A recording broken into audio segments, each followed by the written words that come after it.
Oh my gosh, folks, we are in the land of the wonderful and beautiful creation south of Ten Sleep, Wyoming on a ranch, the Lazy T Ranch. I thank Caden for joining us. We are here to talk about beef. Everybody loves some beef, and we got to have some beef, but hey, I've got this expert with me today, Caden Jenkins with the Lazy T Ranch, and we're going to talk about some different cuts of beef you might have heard of, but you might not have ever seen, and we're going to show you what they are, where they come from, and how we're going to cook part of them. Well, you may have heard of the ribeyes, New Yorks, fillets. Those are staples in the home. But what we're gonna do is we're gonna dive deeper. We're gonna show you these intricate cuts that a lot of butchers have to take more time to get. I promise you, you're gonna enjoy them. Chuck tail flap, right at the tail end of that chuck. Doesn't move much, it's got a lot of flavor, but these can be difficult. And there's a lot of fiber in this meat when you look at it. You think, oh my gosh, look at all that's in there. And you think it's marbling, and it is to some degree. But when you have a cut of meat like this, and when you can actually, when you feel of it, you touch this, you know that, hey, this needs to be broke down. You know, you can't just say, hey, I'm just gonna throw this on the grill and I'm gonna cook it. I've been down that road. It gets a little chewy, it does. So you could take this still like it is before we ever seasoned it, and you could put it on a smoker and run maybe 200 and cook it for a long time. But you're gonna dry this thing out so much by cooking that long to get it tender. So we're gonna have to break this down with a marinade, something that's gonna let it set. I recommend at least 6, but we went ahead and did about 12 hours with this. And it's just a mixture of that W sauce. Whew, I really like that stuff. Some red wine, but also some balsamic vinegar, some lime juice, and you get some rosemary and thyme in there, and let all them flavors just encase that in a Ziploc bag.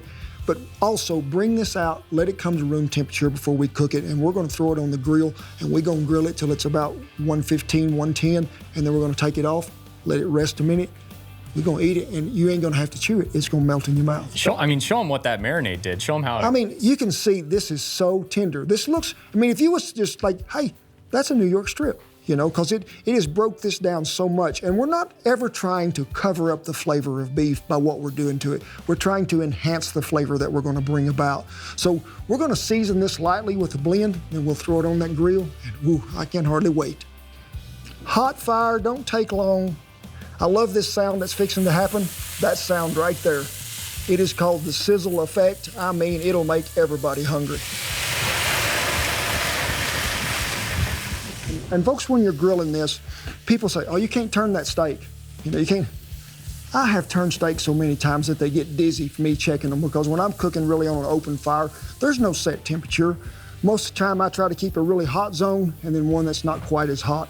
But we want to give that good caramelization of what's on there, turn that meat to where you can see it, and then go ahead. And I like to do, anytime you have a thicker piece of meat like this, go ahead and cook all sides. Even if you've got to hold it with them tongs, sacrifice that hand, Caden, burn the hair off of it.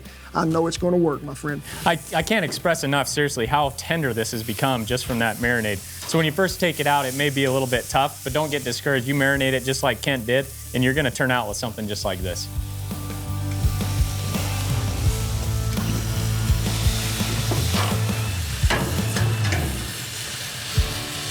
In this way.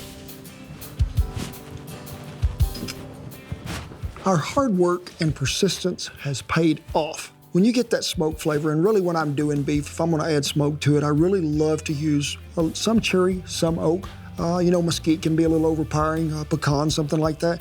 But that cherry will bring you a good, rich, red bark color to that outside, and it is so good. Now, this particular has 2 little rolls of fat right here on the side. So before I would present this to anyone, I would just take this knife and go ahead and get rid of that piece. Sort of slices like a brisket, you know what I mean?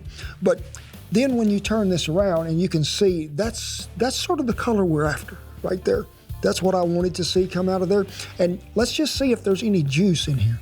Was he? I don't know. Yeah.